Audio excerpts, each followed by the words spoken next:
Hello, you're on Vig's Classic Hit Literature channel on YouTube. Please like and subscribe and leave any comments about this chapter of The Art of War. This is chapter 3, Attack by Stratagem. So, once again, chapter 3. The Art of War is listed basically every list of books to read.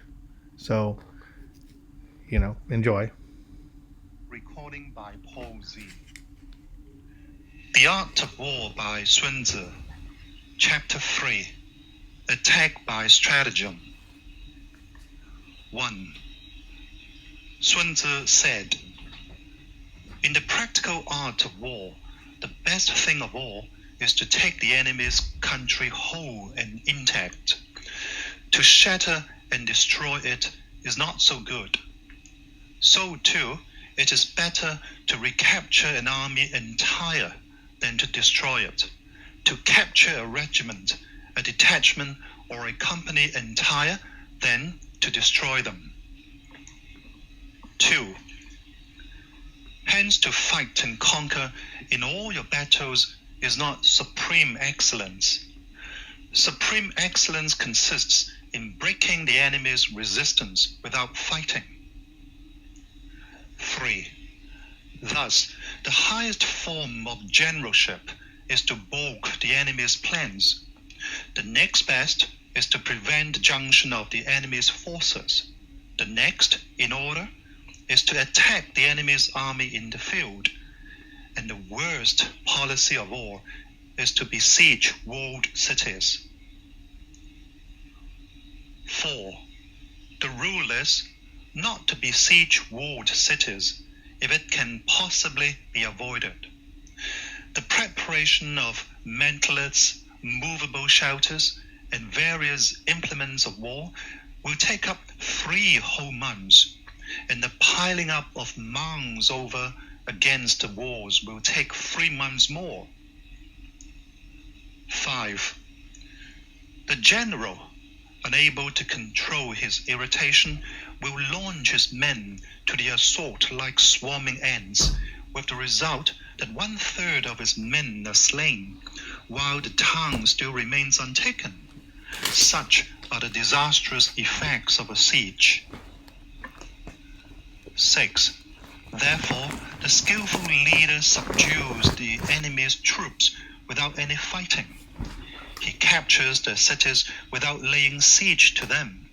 He overthrows the kingdom without lengthy operations in the field.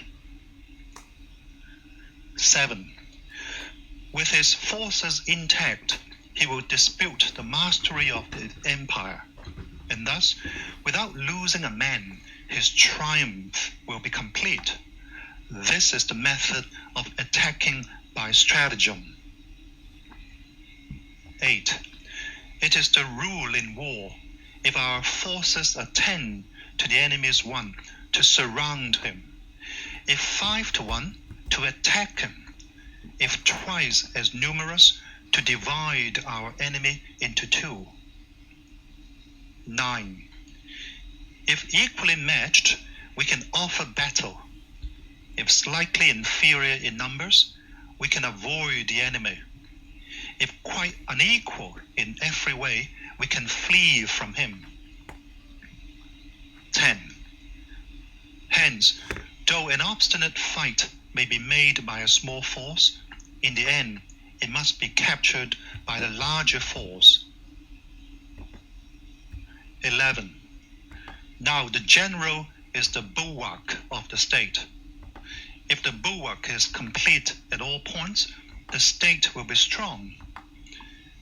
If the bulwark is defective, the state will be weak. 12. There are 3 ways in which a ruler can bring misfortune upon his army. 13. 1. By commanding the army to advance or to retreat, being ignorant of the fact that it cannot obey. This is called hobbling the army. 14. 2. By attempting to govern an army in the same way as he administers a kingdom, being ignorant of the conditions which obtain in an army. This causes restlessness in the soldiers' minds. 15. 3. By employing the officers of his army without discrimination, through ignorance of the military principle of adaptation to circumstances. This shakes the confidence of the soldiers. 16. But when the army is restless and distrustful, trouble is sure to come from the other feudal princes.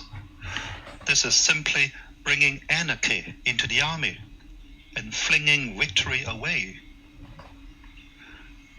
17. Thus, we may know that there are 5 essentials for victory. 1. He will win who knows when to fight and when not to fight. 2. He will win who knows how to handle both superior and inferior forces. 3. He will win whose army is animated by the same spirit throughout all its ranks. 4. He will win who, prepared himself, wakes to take the enemy unprepared. 5. He will win who has military capacity and is not interfered with by the sovereign. 18. Hence the saying, if you know the enemy and know yourself, you need not fear the result of 100 battles. If you know yourself but not the enemy, for every victory gained, you will also suffer a defeat. If you know neither the enemy nor yourself, you will succumb in every battle. End of chapter 3.